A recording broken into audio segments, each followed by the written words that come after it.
Friends, welcome to Lola kitchen. எல்லோரும் நல்லா இருக்கீங்களா? நாங்களும் நல்லா இருக்கோங்க. இன்றைக்கி நம்ம பிரண்டை துவையல் தாங்க செய்ய போகிறேன். எனக்கு 2-3 நாளாகவே நல்ல மூட்டு வலிங்க. இந்த மூட்டு வலிக்கு இது ரொம்ப நல்லது அப்படின்னு சொன்னாங்க. அதனால இந்த பிரண்டை நான் செய்ய போகிறேங்க.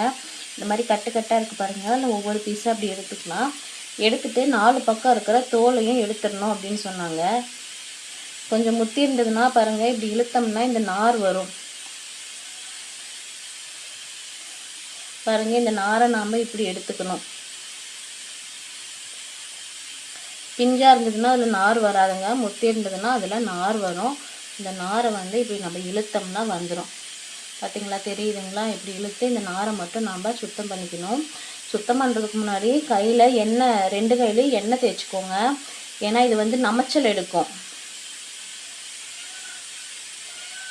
பிரண்டைக்கு நமைச்சல் தன்மை இருக்குது. அதனால நாம் கையில் எண்ணெய் தேய்ச்சிட்டு செஞ்சோம்னா நமக்கு நமைச்சல் கொஞ்சம் கம்மியாக இருக்குங்க. 4 பக்கம் இருக்கிற இந்த நாரை நம்ம எடுத்துட்டோம். பிரண்டையில் நார்ச்சத்து அதிகம் இருக்குதுங்க. அதனால் எறும்புகளுக்கு ரொம்பவே வலு அப்படின்னு சொல்கிறாங்க. அதுவும் இல்லாமல் இன்னொரு ஸ்பெஷல் தகவல் என்ன அப்படின்னா, ரொம்ப வயிறு தொப்பையாயிருச்சு, வயிறு எடை குறையணும், அந்த அப்டமன் குறையணும் அப்படின்னு நினைக்கிறீங்க இல்லைங்களா? அவங்களுக்கு இது சூப்பர் ரெமெடிங்க. இது நம்ம தொடர்ந்து ஒரு நாள் விட்டு ஒரு நாள், ஒரு 10 நாள் சாப்பிட்டு வந்தோம்னா அந்த அப்டமன் குறையிறது நல்லாவே தெரியும் அப்படின்னு சொல்கிறாங்க. இது மாதிரி நான் பிரண்டையை க்ளீன் பண்ணி எடுத்துக்கிறேங்க. எடுத்து முடிச்சுட்டு உங்கள்கிட்ட காட்டுறேன்.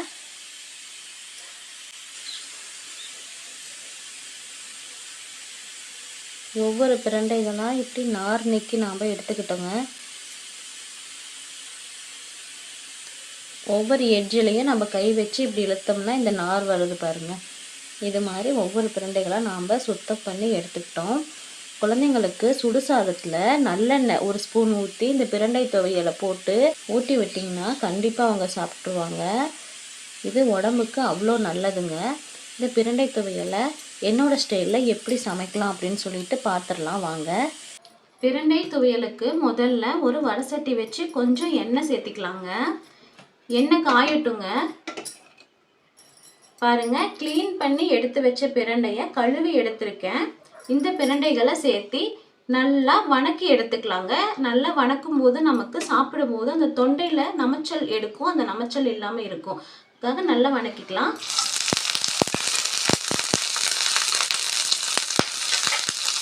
உங்களுக்கு நல்லா கலர் மாறுறது தெரியும். க்ரீன்லேருந்து அப்படியே கொஞ்சம் நல்லா வதங்கி வருது.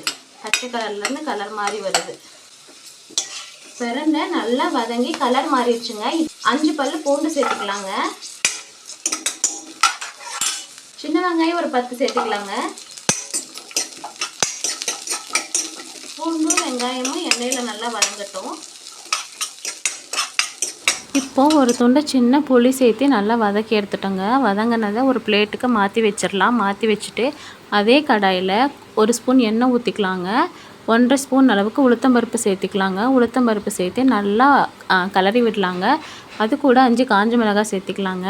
காஞ்ச மிளகாய் எண்ணெயில் கருகிடுச்சுன்னா அதோட ருசி நல்லா இருக்காது. அதனால் உளுத்தம்பருப்பு போட்டு அதுக்கு மேலே காஞ்ச மிளகாய் சேர்த்து வணக்கும்போது அந்த வரமிளகாய் கருகாது.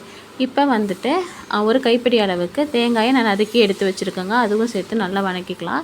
இப்போ அடுப்பை ஆஃப் பண்ணிவிட்டு ஏற்கனவே நம்ம வதக்கி வச்ச பொருள் எல்லாம் சேர்த்து ஒரு கிளறி விட்டுடலாங்க. கிளறி விட்டுட்டு ஆற வச்சு மிக்ஸி ஜாரில் அரைச்சிட்டேங்க. இப்போ பாருங்கள், ரொம்பவே சூப்பராக நமக்கு துவையல் ரெடி ஆயிடுச்சு.